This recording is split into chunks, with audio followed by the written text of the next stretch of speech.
Halo, kembali berjumpa dengan saya Isbun Arif dan bersama Bung Rocky Gerung seperti biasa dari Rocky Gerung Official. Bung Rocky, saya jadi bingung nih ya, masih 2 tahun lebih nih masa pemerintahnya Pak Jokowi. Kemarin juga baru reshuffle kabinet, semua dikasih masuk ke dalam gitu, bahkan sampai partai non parlemen yang pendukung pun dimasukkan gitu. Tapi kalau kita lihat fenomena hari-hari ini ternyata para partai-partai politik itu udah belingsatan ya, udah kesana sini semua datang. Caimin misalnya kemarin setelah partainya dengan dengan Demokrat, dengan PKS, tiba-tiba sekarang dia datang ke Pak Prabowo gitu. Dan yang menarik, Pak Prabowo ini bukan hanya didatangi oleh Caimin, tapi di Hambalang didatangi juga oleh Gibran. anaknya Pak Jokowi, dan alasannya belajar menunggang kuda. Saya bilang ini pasti kuda politik gitu, atau cari kuda tunggangan gitu ya. Yang mesti diwaspadai itu langkah kuda. Jadi Prabowo mungkin akan pakai langkah kuda tuh. Seolah-olah maju padahal akan ke kanan atau ke kiri. Kan begitu langkah kudanya tuh. Tapi betul istilah tadi, ini semua politisi akhirnya blingsatan, dan itu cuman penyebabnya cuma dua, atau cemas atau betul-betul ingin kabur gitu. Jadi dua-duanya menyebabkan nggak fokus lagi pada program. Jadi buat apa dari reshuffle kalau pada akhirnya para politisi yang punya akses ke kekuasaan itu di istana akhirnya cari selamat sendiri-sendiri itu. Nah, ini penataan pelembagaan politik yang kacau menyebabkan semua tokoh yang berpotensi jadi presiden kasakusuk kiri kanan tuh. Dan itu sebabnya yang kita ingin supaya dinolkan, supaya nggak kasakusuk. Tapi coba kita lihat sebetulnya apa dasarnya kasakusuk, kenapa takut tuh? Jangan-jangan memang ada semacam kecemasan melihat keadaan akhir-akhir ini yang memungkinkan orang berpikir nggak sampai 2024 nih. Jadi lebih baik sekarang aja mulai mempersiapkan, sebab kalau pemilu dipercepat ya pencalonan mesti dipercepat juga kan. Jadi kecelakaan semacam itu juga mesti diantisipasi. Walaupun tentu kita ingin supaya ada kenormalan di dalam politik tuh. Tapi kelihatannya agak susah.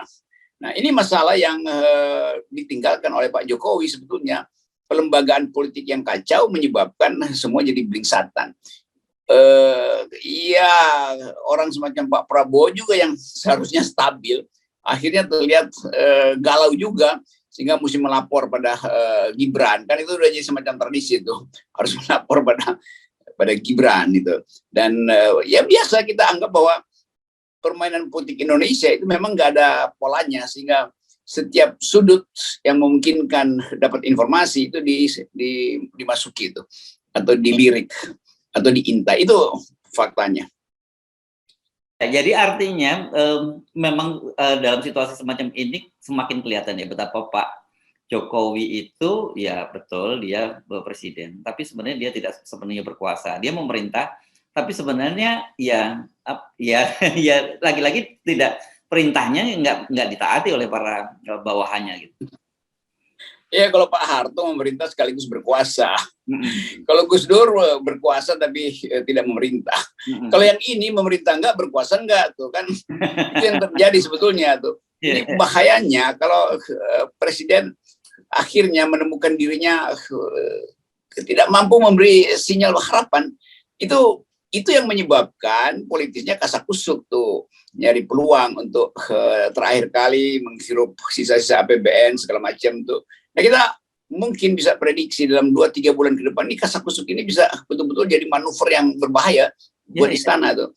Dan orang akan tinggalkan aja istana tuh. Apalagi kalau ekonomi memburuk, lalu mungkin yang direshuffle sekarang akhirnya meletakkan jabatan. Kita mesti prediksi itu karena polanya betul-betul jadi liar tuh. Terakhir saya baca Nasdem harus menerangkan bahwa mereka akhirnya memilih Andika itu karena pertimbangan-pertimbangan macam-macam. Kalau Erick Thohir yang dipasang mungkin ada soal kebangsaan, kita nggak tahu apa masalah kebangsaan dengan Erick Thohir, karena itu dipilih Pak Andika. Jadi ada prediksi potensi kekacauan sehingga Pak Andika mesti dimunculkan. Kan di belakang analisis Nasdem begitu, mengapa tidak Erick Thohir yang sebetulnya ratingnya lebih tinggi dari Andika? Kenapa dipilih Pak Andika yang disebutkan bersamaan dengan Ganjar dan Anies Baswedan? Nah, baru sekarang kita dapat keterangan bahwa memang walaupun Pak Andika itu ratingnya di bawah, tetapi pemilihan calon hasil konvensi itu tidak didasarkan pada rating, tapi pada variabel-variabel kesatuan bangsa, potensi perpecahan segala macam. Jadi sebetulnya Nasdem sendiri mencium ada bibit perpecahan, kan gampang kita pastikan itu. Ya, ya. Dan ini kan kalau kita seperti kita ketahui bahwa yang terlibat ini kampanye sana sini kebanyakan sekarang malah justru orang yang berada dalam pemerintahan kan. Kita sebutlah katanya Erick Thohir lah, Pak Prabowo, siapa lagi di kabinet yang namanya disebut potensial menjadi presiden. Dan saya membaca ini keterangan dari Ketua Mahkamah Konstitusi, harusnya para menteri yang mau nyapres itu mundur gitu. Dan itu ada aturannya, kata Pak Jimli harusnya seperti itu. Yang ngomong siapa tadi? Ketua Mahkamah Konstitusi. Mantan Ketua Mahkamah Konstitusi. Oh, mantan. Ya itu ya. Itu pikiran yang akhirnya datang terlambat karena tentu semua orang menganggap hal semacam itu harus didahulukan, mengundurkan diri supaya bebas, nggak ada beban pada presiden. Sehingga presiden, kan kalau presiden setiap kali rapat dia mesti cari tahu dulu tuh menterinya ada di mana, mungkin lagi konsolidasi partainya, itu kan susah juga, jadi repot sebetulnya. Tapi permintaan itu kan semacam permintaan untuk meneduhkan badai yang nggak mungkin, kan badai nggak bisa diteduhkan, kita tinggal berlindung dari badai sebetulnya tuh. Jadi ya Pak Jimli betul berupaya untuk membujuk para politisi ini supaya taat pada etika politik. Tapi bagi para politisi, dia juga anggap bahwa ini saat terakhir sebelum badai menerjang kita, mending kita cari selamat masing-masing kan. Dan itu yang terbaca di dalam gesturnya Caimin mondar-mandir kiri kanan untuk cari tempat ngumpet sekaligus cari tempat untuk memperluas wilayah pengaruh. Nah, bagian ini yang nggak bisa diprediksi oleh Pak Jokowi, karena Pak Jokowi sendiri sibuk untuk mempersiapkan kadernya sendiri. Jadi masing-masing orang di istana dari presiden sampai menteri sibuk untuk blingsatan itu. Kalau dulu sibuk untuk apa istilah Pak Jokowi dulu? Apa? Yang mana? Ya Pak Jokowi dulu kan keluyuran kemana-mana tuh. Oh, blusuan. Belusuan. Nah sekarang blingsatan. Dari belusuan ke blingsatan. Iya, iya. Dan sebenarnya begini, soal begini ini nggak perlu nunggu aturannya ada atau tidak. Kalau seperti yang Anda sebutkan bahwa etikabilitas itu dijunjung tinggi, orang mungkin tanpa diingatkan oleh orang seperti ahli hukum tata negara seperti Pak Jimli udah tahu gitu ya. Ya bagaimana mungkin Pak Jimli akhirnya mesti ucapin itu, artinya dia merenungkan bahwa memang ini bangsa juga udah hancur nih. Dan sebagai mantan ketua Mahkamah Konstitusi, ya bikin aja move juga untuk nekan MK supaya 0% kan. Jadi Pak, misalnya begini Pak, kalau Pak Jimli misalnya majukan petisi 0% atau judicial review 0% itu ke MK, itu mungkin ketua MK-nya akan merasa bahwa loh ini semacam sindiran walaupun nggak akan diproses. Tapi nama Pak Jimli itu akan diingat oleh publik bahwa Jimli Asidik sebagai orang yang pernah berumah di Mahkamah Konstitusi meminta supaya rumah itu mengembalikan demokrasi ke 0%. Nah itu kan jadi headline juga tuh. Itu saya kira lebih berguna daripada menghimbau menteri-menteri supaya mengundurkan diri itu berat itu. Karena kalkulasi politiknya nggak akan dianggap oleh para politisi ini. Kalau kata minjem bahasanya Sri Mulat tuh hil yang mustahil. Yes. Oke, dari sini saja kita sebenarnya nggak perlu kaget ya gitu bahwa hanya beberapa hari berselang setelah reshuffle kabinet yang dimaksudkan oleh Pak Jokowi untuk memperkuat posisinya gitu, terus mensolidkan partai-partai koalisi, ternyata hasilnya memang bertolak belakang gitu. Itu udah diduga tuh karena kita tahu bahwa ini cuma tukar tambah aja. Kalau bahkan kocok ulang enggak tuh. Dan keinginan awal yang langsung terlihat tidak bisa dipaksakan oleh Pak Jokowi. Kasus Menteri Pertanian itu tanda yang sangat kuat bahwa yang bersangkutan akhirnya harus diintervensi oleh Pak Surya Paloh tuh, dan tidak terjadi reshuffle. Jadi mungkin saya bayangkan ada 5 orang yang nggak reshuffle dan 3 itu menunjukkan penolakan, dan Pak Jokowi akhirnya nggak berani reshuffle. Juga Pak Luhut sebetulnya udah ada di dalam daftar reshuffle, tapi di ujungnya Pak Jokowi merasa kalau Pak Luhut saya reshuffle bisa saya di reshuffle oleh gengnya Pak Luhut tuh. Jadi Jadi Oke. itu betul tadi kesimpulan Harsbedo bahwa ya Presiden Jokowi memerintah tidak, berkuasa juga tidak. Kalau memerintah kan dia mesti ada pola supaya orang tahu bahwa itu pemerintahan. Kalau Ya, berkuasa dia mesti sedikit tunjukkan sikap bahwa dia punya determinasi, ternyata tidak dua-duanya tuh. ya, Nah ya, itu sinyal bahwa ya udah, kalau secara gampang kita sebut Presiden Jokowi sebetulnya udah lame duck. ya, Tapi ya, nanti orang marah kalau kita pakai istilah lame duck, karena banyak bahasa yang nggak ngerti. Istilah itu istilah sinisme, bukan istilah diterjemahkan secara letterlet bebek lumpuh ya, enggak lah. Tapi itu istilah yang menunjukkan bahwa beliau sebetulnya sudah tidak punya kapasitas. ya, ya. Kan setidaknya kalau kita lihat ya, kemarin dari antara reshuffle kemudian dengan Rakernas Nasdem itu kan ya waktunya berimpitan gitu. Dan betapa itu hanya 2 hari berserang. Karena reshuffle tanggal 15, kemudian tanggal 17 ketika Pak Surya Paloh mengumumkan siapa-siapa nama yang menjadi calon presidennya, tiba-tiba muncul nama Anies Baswedan. Padahal kita tahu seperti juga Anda sebutkan upaya Pak Jokowi untuk membendung Anies Baswedan itu antara lain dengan menarik Pak Zulkifli Hasan dari dari kabinet kan begitu.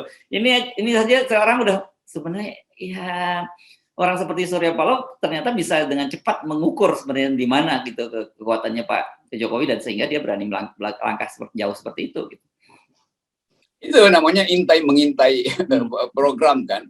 Ya, Jadi Presiden Jokowi pasti mengintai juga agenda partai politik nih. Kapan konvensi, kapan rakernas. Lalu Presiden kumpulin stafnya untuk bikin manuver. Demikian juga partai itu juga mengintai apa sebetulnya agenda Presiden. Jadi intai mengintai ini yang membuat kebijakan nggak bisa dihasilkan. Kan bayangkan sidang kabinet nggak ada yang fokus pasti. Lihat kiri kanan siapa yang masih bisa dicolek supaya ikut koalisi itu. Dan Presiden juga lakukan hal yang sama. Jadi sebetulnya ini kumpulan orang bingung, dan dalam kebingungan itu tadi semua orang merasa gerah dengan keadaan, lalu pergi kemana-mana untuk cari udara baru. Tuh Caimin berupaya untuk cari udara baru ke Prabowo, padahal sebetulnya Pak Prabowo lagi mengajarin Gibran naik kuda gitu kan. Lalu mungkin Caimin juga merasa saya juga diajarin dong naik kuda, sehingga politik yang kita sebut politik kebijakan itu nggak dihasilkan lagi tuh. Kita nggak dengar lagi ada sidang kabinet yang datang keluar dengan pikiran yang bagus bahwa ini cara untuk mengatasi masalah tuh. Nggak ada lagi tuh. Pak Mahfud juga kita nggak pernah dengar ngomong apa tuh kan. Ya, ya, ya. Nah, apakah karena faktor ini ya, bahwa lu tahu situasi sudah mulai tidak terkendali, kemudian di situ kita lihat Ganjar Pranowo. Sekarang ini tiba-tiba dia balik kandang lagi ini, bukan balik kucing, dia balik kandang. Sekarang dia dengan tegas, walaupun dicalonkan oleh Nasdem sebagai salah satu kandidat capresnya, dia menyatakan bahwa saya tegak lurus terhadap Ibu Ketua Umum gitu. Apakah dia lihat itu lebih baik daripada dalam situasi nggak jelas ini, lebih baik yang konkret-konkret saja kembali berlabuh ke PDIP, dan siapa tahu nanti PDIP terpikir untuk mencalonkan dia gitu. Saya kira PDIP akan welcome aja, karena kan bagi PDIP yang penting orang itu bisa diatur. Nah sementara ini Ganjar diatur oleh Jokowi, oleh Presiden Jokowi itu. Dan Ganjar juga merasa bahwa ya Pak Jokowi udah selesai sebetulnya. Era gemerlapnya udah selesai. Dan bagi Ganjar meme yang selalu mengolok-olok bahwa Ganjar itu cuma Jokowi kecil, kena juga sebetulnya dalam psikologinya kan. Kan nggak bagus juga Pak Ganjar nanti dilantik sebagai presiden nanti, tapi kemudian ditambahin inilah presiden yang berstatus Jokowi kecil, kan buruk tuh. Jadi saya usulkan Pak Ganjar ya balik aja lagi ke PDIP supaya PDIP nggak ada problem lagi. Jadi kita bisa lihat PDIP udah punya kader, tiket ada, selesai, yaitu Ganjar. Lalu kita tinggal hitung tuh Nasdem akhirnya mesti gabung dengan siapa, karena nggak kuat dia sendirian tuh. Lalu Demokrat, PKS, dan PKB mungkin lebih pas mencalonkan Anies. Lalu Golkar mungkin menganggap lebih baik berdekatan dengan Nasdem, atau Golkar memilih untuk masuk dalam koalisi PKB, Demokrat, PKS tuh. Jadi blockingnya enak tuh. Tinggal kita tunggu Pak Prabowo mau koalisi dengan siapa. Nih, saya kira dengan memahami situasi sekarang, orang yang tadinya jengkel dengan Anda karena Anda selalu bilang bahwa kalau ada terjadi kekacauan di level elit itu bagus untuk rakyat, sekarang mulai menjadi sadar kan, begitu kacau di antara mereka saling bergerak sana sini kan, akhirnya kita melihat, nah bagus nih sekarang tidak ada lagi satu monopoli kekuasaan gitu, blockingnya macam-macam, orang kemudian beringsatan ke sana sini mencari mencari koalisi, dan saya kira ini sebenarnya pada ujungnya nanti baik buat rakyat ya. Karena apa? Karena mereka akan kesimpulan, wah kalau begini caranya yang nggak kebagian kuota 20% akan berusaha lari ke Mahkamah Konstitusi untuk 0% supaya dia bisa mengajukan sebagai capres sendiri, dan semakin banyak capresnya semakin bagus kan begitu. Itu yang diam-diam kita dorong. Kan kalau kita dorong perpecahan itu bukan kita ingin memecah belah bangsa, kita ingin pecah kabinet itu berantakan supaya sadar bahwa kalau nggak 0% maka akan berebut 20%, dan perebutan itu justru yang menjadi tempat tinju antara mereka kan. Jadi sebetulnya itu intinya tuh. Tapi ya biasa kalau Basar merasa itu FNN Rocky Gerung mau pecah belah bangsa. Enggak, kita mau pecah belah elitnya. Buat apa? Supaya berantakan? Enggak, supaya mereka sadar bahwa mereka itu sebetulnya punya kemampuan kalau tidak disuguhkan kue yang cuma 20% dan diperbutkan. Kalau 0% kan semua dapat bagian yang sama tuh. Nggak perlu saling merampas dari mulut masing-masing. Jadi bagaimanapun kita tetap akan dorong supaya 0% itu diajukan, dan partai-partai yang disebut partai menengah ini dapat kesempatan untuk berkoalisi. Kalau koalisinya partai menengah nggak sampai 20%, percuma kan? Jadi tetap kita ingin supaya 0% itu menjadi landasan untuk memulai politik baru tuh. Politik yang mungkin kan kita tidak blingsatan lagi. Ya, saya kira kita ubah saja tagline-nya Bung Rocky. Semakin blingsatan para elit, semakin bagus buat buat rakyat dan bangsa gitu. Ya, itu elit blingsatan, bangsa senang, kan begitu maksudnya. Silakan, selamat berblingsatan. Oke, dan tetap kita dalam posisi 0%. Makasih. Ya.